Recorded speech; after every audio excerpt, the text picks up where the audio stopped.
Exatamente. O recurso que eles aprovaram agora para distribuição entre os partidos, o negócio... Quase 6 bilhões de reais. 6 bilhões de reais? E lembra que disseram que não tinha 3,5 bi para conectar 18 milhões de alunos?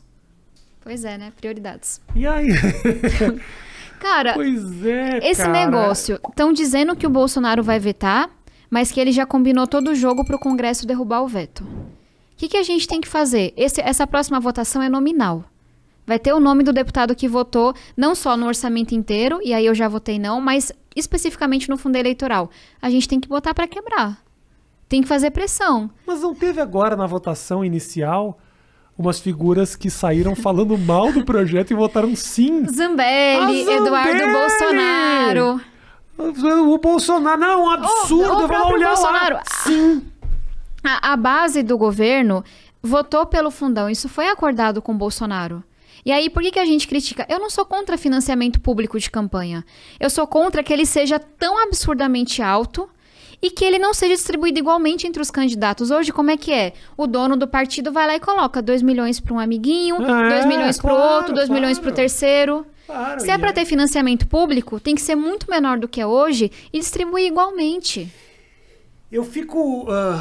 eu não sei qual seria a melhor solução para esse problema, tá? Você já pensou nisso? Porque você, por exemplo, é uma pessoa que, pela tua história, pela tua abertura, por ser quem você tem uma condição de atrair um investimento pelas tuas ideias, pelos teus ideais. Com certeza, se você conseguir 5 mil pessoas dispostas a trabalhar voluntariamente para você, isso significa que você tem condições de atrair muita gente para, inclusive, investir nas tuas ideias.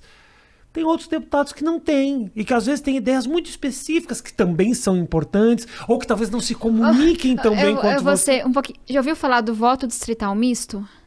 Eu já ouvi falar, mas é uma palavra muito difícil e eu não entendi direito quando me explicaram. Eu defendo isso. Por quê? Fala. Só pra gente entender.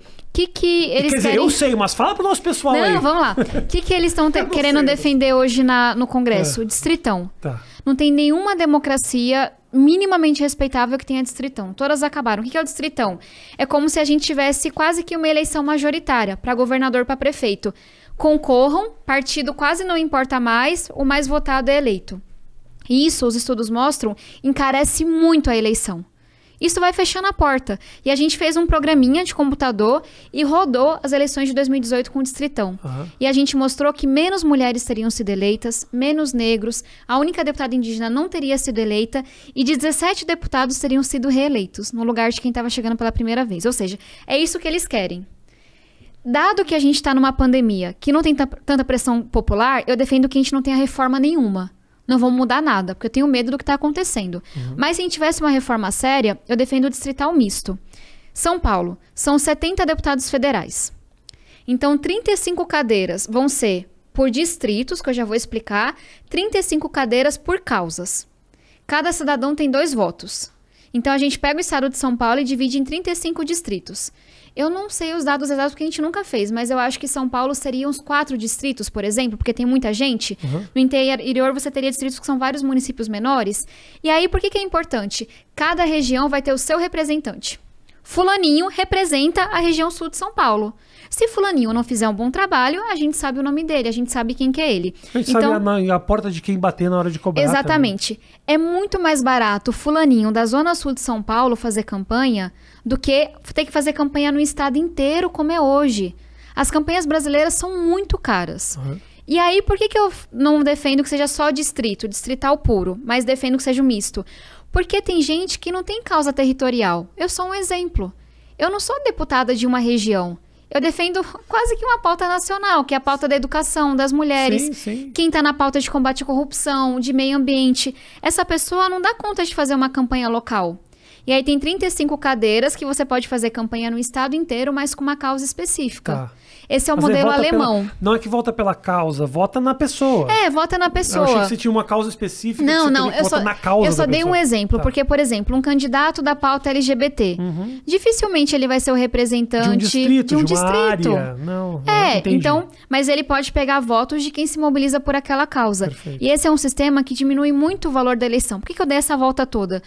Porque, na minha opinião, eu defendo cotas no parlamento para mulheres, defendo distribuição igual no financiamento para homens, mulheres, negros e brancos, mas o que eu acho que resolve mesmo é a população estar mais próxima e as campanhas poderem ser mais baratas. Porque na hora que uma campanha em São Paulo custa milhões de reais, tem gente que fala que é 10 milhões de reais e nada disso é declarado. Quem na periferia que vai conseguir? Porque eu tinha lá que convencer 500 pessoas a doarem para mim, enquanto algumas pessoas ou herdaram do avô ou receberam do dono do partido. Eu passei 1/3 da campanha pedindo dinheiro. As pessoas já começaram com dinheiro na conta. Então, é muito injusta a competição, é muito, muito injusta. E aí, eu acho que a gente tem que sempre buscar maneiras de baratear as eleições. Só mais uma coisinha que eu acho que também ajudaria. Fala mais de uma coisinha, não se preocupe, porque eu tô sendo super técnica aqui, Fica mas tranquilo. Encontrar maneiras de diminuir o número de partidos e de candidatos. Em São Paulo, eu posso estar errando no dado, mas eu acho que foram 2.000 candidatos a vereadores no município. Quem tem condições de checar o histórico de 2.000 candidatos? Por quê? Porque a gente tem 35 partidos e cada um pode lançar 1,5 vezes o número de cadeiras. Então, tem várias coisas que diminuem o número de partidos. A gente não tem 35 visões de mundo. É uma palhaçada. Na hora que a gente tiver 8 partidos, a gente vai saber. Esse partido é de esquerda, esse é de centro-esquerda, esse é de centro ideológico. Mas ao mesmo tempo, posso estar enganado, mas assim, tem pequenos partidos que têm causas muito específicas que às vezes são interessantes para o debate também, né?